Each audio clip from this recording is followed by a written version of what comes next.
Welcome to Crime Salad Podcast, where we talk about true crime with a passion to spread awareness. I'm Ashley. And I'm Ricky. If this is your first time, don't forget to subscribe so you get notifications when we post a new episode. And thanks for giving Crime Salad a listen. And just a warning, this episode does contain discussion of violence against a child and child murder. Listener discretion is advised. You've been warned. So this week, we give you a story of survival against unimaginable odds. This is the story of Shasta Groene. Shasta was kidnapped, witnessed the unbelievable, and lived to tell her story. Her life completely changed on May 15th, 2005, when she witnessed her family being murdered, and she was taken along with her brother. And the next day, May 16th, deputies responded to a call at the Groene residence, not expecting to see what they walked into, which was a complete shock. Blood covered the walls and the floors, and the lifeless bodies of Brenda Groene, her boyfriend Mark McKenzie, and Brenda's 13-year-old son, Slade, lying in the living room. It was a scene of an unspeakable attack. Who could have done this to this family? Now, as investigators combed through the house, one shocking realization added a chilling layer to this tragedy. The two youngest Groenes, 8-year-old Shasta and 9-year-old Dylan, were nowhere to be found. So a desperate search began, involving law enforcement officers, state police, and even the FBI. Whoever did this was in a bit of rage. The scene was horrific. It had lasting effects on the community as well, knowing what happened to this innocent family and the question, where were the two young children? It's almost too horrific to comprehend. Oh yeah, it for sure is. And there's even more to the story that will make your head spin. A troubled man by the name of Joseph Duncan had been watching the Groene family meticulously planning the gruesome murders of Brenda, Mark, and Slade, and the subsequent abduction of Shasta and Dylan. The children's ordeal in captivity was a descent into pure terror marked by relentless abuse and torment. Jeez. Shasta Groene was born on November 25th, 1996 in Idaho. She was the youngest and the only girl among 4 brothers, Vance, Jesse, Slade, and Dylan. And she was the youngest, and being the only girl, she had to keep up with her 4 brothers, and they protected her. The Groene family lived in Wolf Lodge, Idaho, and were known for their close bond, often engaging in outdoor activities like barbecues, hunting, and fishing. Brenda and Steve Groene, Shasta's parents, were divorced, and Brenda was in a relationship with Mark McKenzie at the time of the attack. Shasta once reflected on her childhood, saying how she was always with her brothers, and that's how she enjoyed it. Dylan James, Shasta's brother, was born on July 16th, 1995. His mom called him her little teddy bear because he loved to cuddle with her.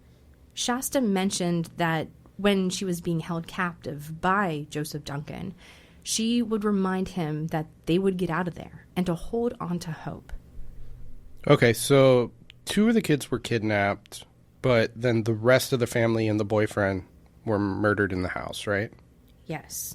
So the mom, the boyfriend, and Slade. And as we mentioned, the monster who caused this very close, innocent family to shatter into pieces, Joseph Edward Duncan, he had a troubled past. He was known by the nickname Jet. And soon, that small bit of knowledge Shasta learned while being captive would be helpful to being freed. He was the youngest of 5 children in a family that moved frequently due to his father's military career. His upbringing was marked by instability and early behavioral issues. Joseph Duncan's reign of terror extended beyond the Groene family. He was later linked to the unsolved murders of other children across several states, revealing a history of violence and predation that spanned decades. Okay, so this wasn't this dude's first rodeo. He's most likely just a piece of shit. Yes, and it all began early. Actually, at the age of 15, he was sent to a juvenile facility for sexually assaulting a 9-year-old boy and stealing a car. During his time in the facility, he admitted to raping 13 younger boys. His criminal record continued to grow with arrests for car theft, rape, and molestation. Okay, yeah, piece of shit. Yeah. And despite multiple incarcerations, Duncan's deviant behavior persisted. In 1997, Duncan was involved in the kidnapping and murder of 10-year-old Anthony Martinez in Riverside County, California. And he also confessed to the murders of two half-sisters, Carmen Cubias and Sammy Jo White, in Seattle of 1996. And despite knowing he was a known sex offender with a violent history, law enforcement agencies failed to connect him to the murders of Anthony and the two half-sisters. Everywhere he went, it seemed like evil followed. And it's like law enforcement weren't putting the pieces together. It was like he carried this dark cloud with him, affecting everyone in his path, and he got away with it. Whether it was acts of violence, theft, or just spreading fear, he was a walking nightmare. Yeah, so he's not your average hot-headed person. This dude's unpredictable. He's dangerous to be around. I mean, how many victims were there? It's not really known for sure because he continuously moved around and kind of stayed under the radar, but there are 7 known victims. 7? But like we mentioned earlier, he confessed to more rapes, like raping 13 boys. Like he confessed to that, but 7 are known. Well, even with 7 known, and obviously he's been apprehended once or twice, or how many times, how is he not in jail? Yeah, and it gets even crazier.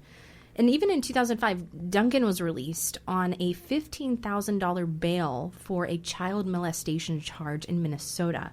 He skipped bail and fled, ultimately leading to the Groene family tragedy.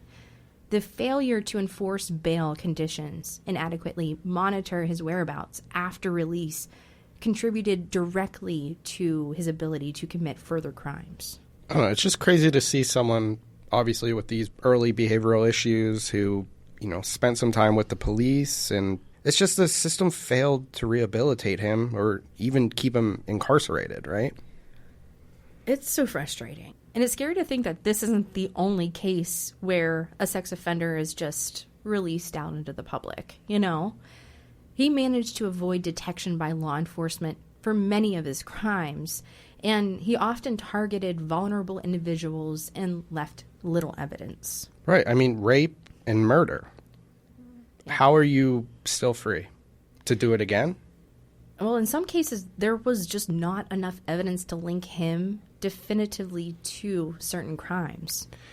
I mean, I get that, but there's 7 of them and more. It's irritating. But without solid proof, authorities, they couldn't make an arrest. Right. Now, there were also lapses in the criminal justice system, including inadequate communication between different jurisdictions and missed opportunities to apprehend him. Although Duncan had been convicted and imprisoned for previous offenses at one point, he was released on parole. His ability to secure an early release allowed him to continue his criminal activities. I mean, I'm all for the police, but there's so many cases like this where it just really seems like they're like, not my problem, different jurisdiction. Right. You know? Yeah. And then these things just repeat themselves. It does seem like a pattern. It's crazy. Now, Duncan, he also used aliases, and he moved frequently. So that kind of threw off the police, and it made it difficult for law enforcement to track his movements and connect him to his crimes. So, yeah, all of that happened until he was finally apprehended after the Groene family tragedy. So, the Groene family tragedy. It happened late at night on May 15th, 2005, when the family was most vulnerable. The Groene family was targeted by Joseph Duncan with evil intentions and a plan he's been concocting for several days. He first sparked interest in this family as he was driving across the Idaho Panhandle when he spotted Shasta and Dylan playing outside of their home.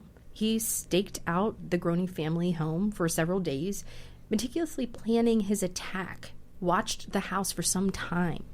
before deciding to break in. It's terrifying.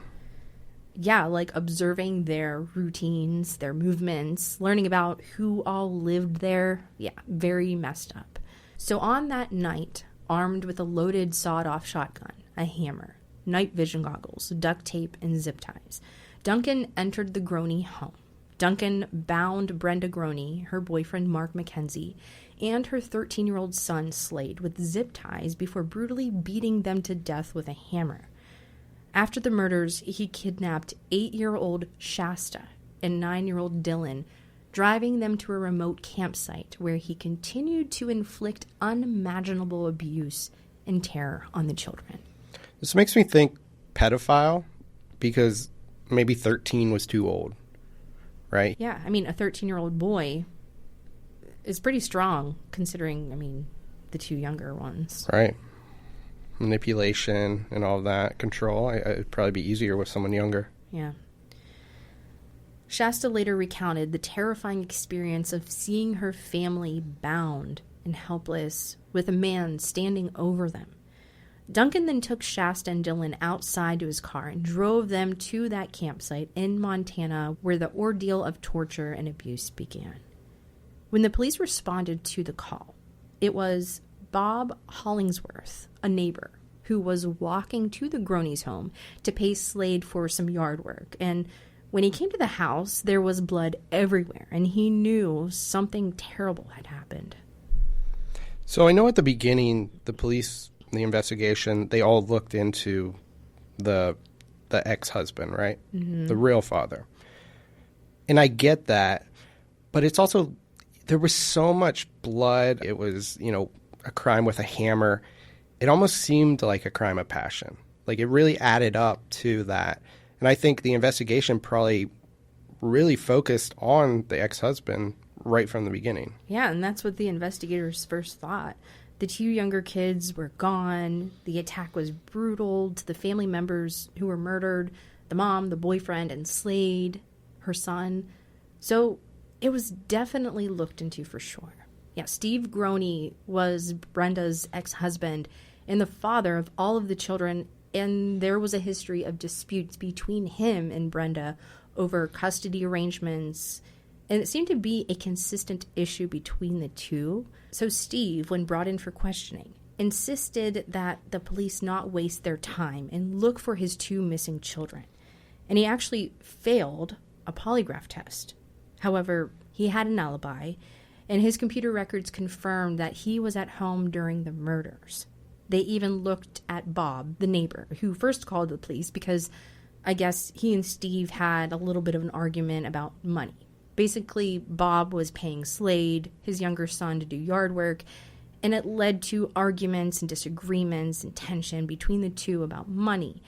However, he was questioned and quickly cleared. Okay, so you mentioned that there were the two other brothers. I think it was Vance and Jesse. Mm-hmm. So they weren't in the house at the time?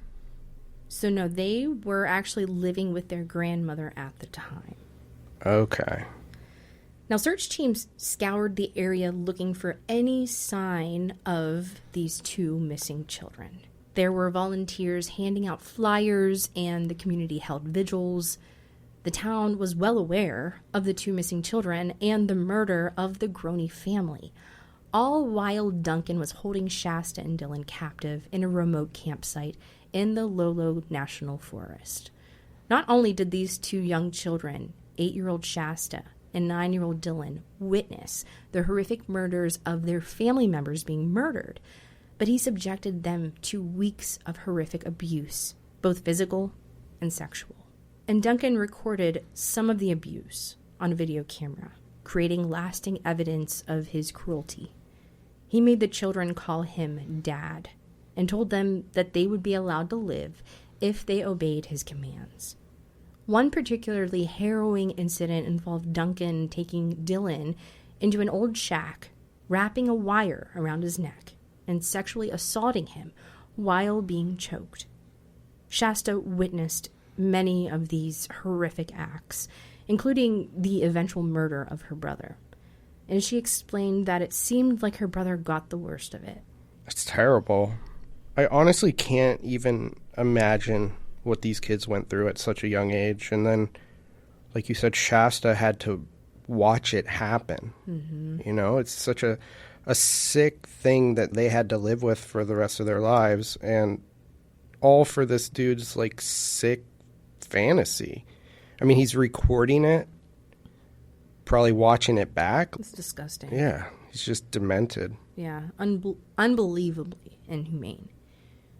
Now, Dylan's exact date of death is uncertain, but it is believed to be around June 22nd of 2005.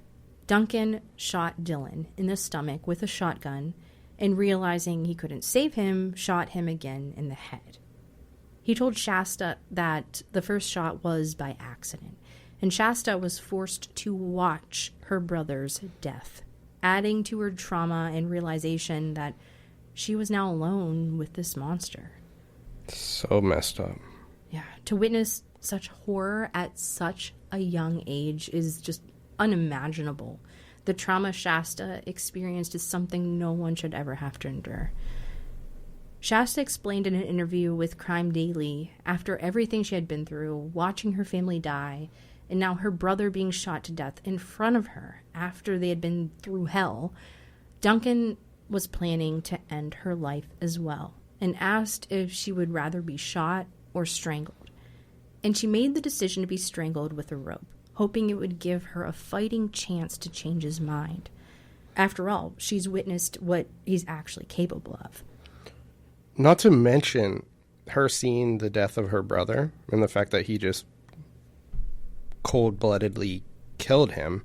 All of her hope for survival would had to have just faded away. Like, she now knows this is me. Like I'm gonna die. Right. Like, this is what's coming for me. Well, Shasta was pretty strong-minded. So during his attempt, she called him by his nickname, Jet, and he stopped immediately. He walked away and said he couldn't do it. So I'm assuming this is something she learned just by him talking? Yeah, being with him and, found a weakness. Right. So she was smart enough to have the instincts to... Yeah, 8-year-old girl. Yeah. It's just... To remember that and know it's like a vulnerability. Yeah. It's crazy. So it's now July 2nd, 2005. Now 48 days into the search. 48 days of 2 children missing. Duncan brought Shasta to a Denny's restaurant in Idaho for a milkshake. The young and confused girl, not feeling safe at all, was seen walking on surveillance footage. The trauma, the fear, and the loss were bearing down on her. Not to mention, this is all at such a young age. Yeah, I can't even imagine. So a waitress and a customer recognized this young girl from the news and different reports on billboards, and she called the police. The staff at Denny's managed to delay Duncan until the police arrived. And once an officer approached their table, he asked for the young girl's name. Duncan nodded, prompting her to tell them who she was, and she was identified as Shasta Groene. Jeez. It's a hero, going out on a limb, too. I think this is the importance of case awareness, though. Yeah. I mean, that community had billboards, news, everybody, were spreading awareness, and it was in her head enough that when she saw her, she recognized her. Yeah, that's a good point. I mean, imagine if there wasn't the media attention or there wasn't billboards or flyers. This young girl could have died, could have been murdered. Found dead, Yeah. It makes you wonder what Duncan was thinking, though. I mean, was this a tactic, like a hidden in plain sight tactic, or was this a, kind of throwing up the white flag and hoping to be noticed and seen? Because he knew that they were looking for them. He's seen the billboards, Right. Shasta's survival can be attributed to her resilience and Duncan's eventual decision to bring her into public, where she was recognized and rescued, and he was arrested on July 2nd, 2005. But when you really think about it, she endured weeks of abuse, witnessed so much, and still maintained hope. That's a testament to her strength in a fight to survive. And even at such a young age, she managed to persuade him to change. During an attempt at murdering her, she called him by his nickname Jet, which startled him. He immediately stopped and walked away. Basically, saved her life. I wonder what happened there. Like, did it just throw him off, or did it, like, make him kind of snap out of this psychotic blind rage type situation? Like, I'm kind of curious. Well, from what Shasta was explaining in an interview is, yeah, he just kind of like snapped out of it. And maybe that kind of brought him back to reality. Right. Or, you know. Mm-hmm. So in October of 2006, Duncan pleaded guilty in Idaho State Court to the murders of Brenda Groene, her boyfriend Mark McKenzie, and her son Slade Groene. The sentencing for these murders was deferred pending federal prosecution for his crimes against Shasta and Dylan Groene. In December 2007, Duncan also pleaded guilty to 10 federal counts related to the kidnapping of Shasta and Dylan and the murder of Dylan. This included charges such as kidnapping resulting in death and sexual exploitation of a child resulting in death, among others. The federal charges made him eligible for the death penalty. So I would hope that he would get the death penalty just because he has a history, right? And he's even admitted to other things. So did he immediately get the death penalty? Good question. So even though Joseph Duncan pleaded guilty to the federal charges, including the kidnapping and the murder of Dylan Groene, the jury was still required to make a decision regarding his sentence. This is because in the United States, and it may vary, a little here and there between different states, cases involving the death penalty, a jury must determine whether the death penalty is appropriate based on the evidence of aggravating and mitigating factors presented during the sentencing phase, which became effective in August of 2008. So the death penalty was imposed after a jury decision after deliberating for 3 hours, and Duncan was sentenced to death in federal court for the crimes against Shasta and Dylan. In court, Duncan chose to represent himself, a decision that was controversial and challenged by his lawyers. The hearing included testimonies from various witnesses, including Shasta, who appeared via a pre-recorded video. Despite Duncan's attempts to undermine her testimony, the jury was convinced of the gravity of his crimes. Wow. And she had to relive all of that again. Yeah.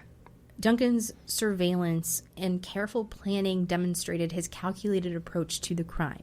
He attacked this family late at night, wore night vision goggles, and brought with him zip ties, a gun, and a hammer, and different things like that.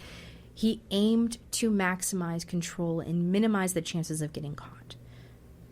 With preparation for this attack, it allowed him to carry out the brutal murders and abductions with chilling efficiency. Yeah, completely premeditated, planned out. He knew what he was doing. And he was charged for previous crimes as well. So in January of 2011, Joseph Duncan was extradited to California to face charges for the 1997 murder of the 10-year-old boy, Anthony Martinez, in Riverside County.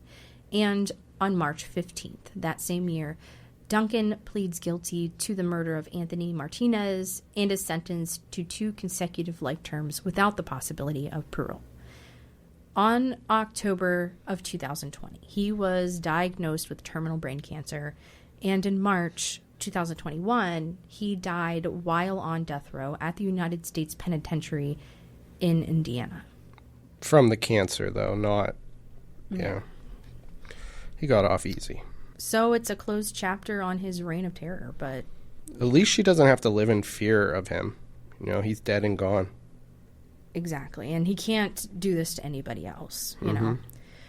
Now, although that's the end of his evil chapter, Shasta, the sole survivor of her story, understandably faced numerous challenges in reintegrating into society.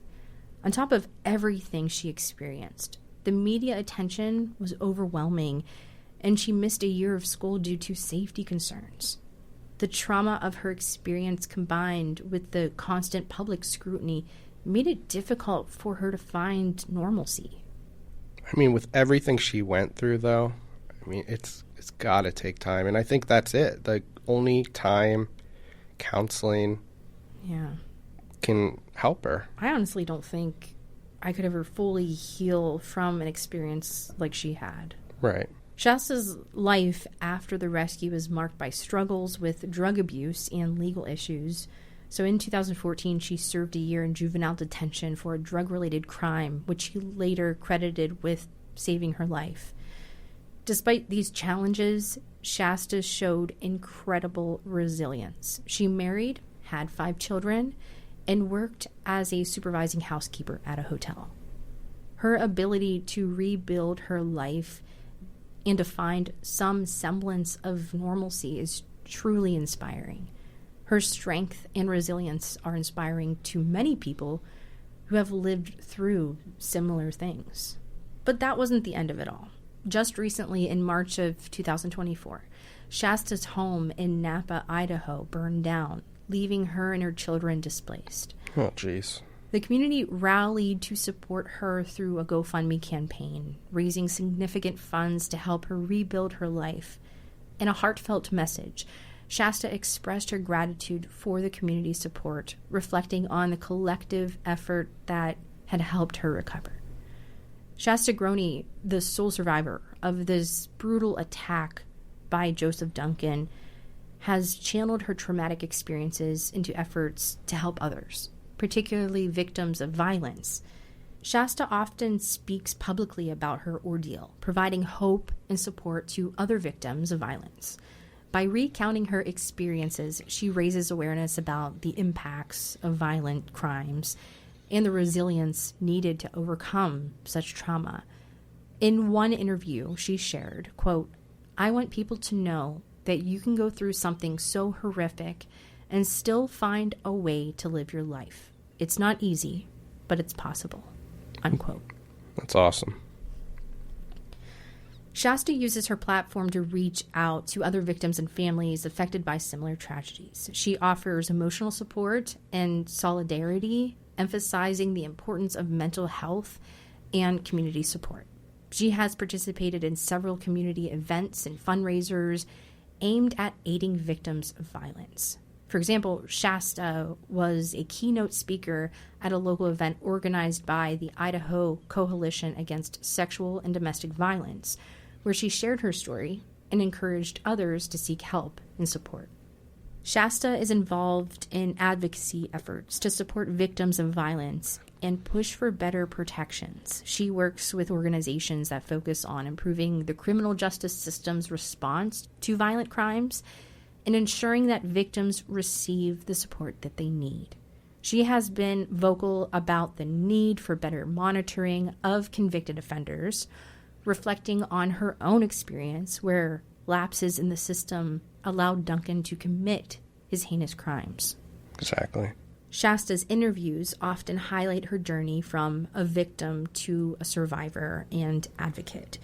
In one interview, she stated, quote, "I don't want to be remembered only for what happened to me. I want to be remembered for what I did after it, for standing up, speaking out, and helping others find their strength," unquote.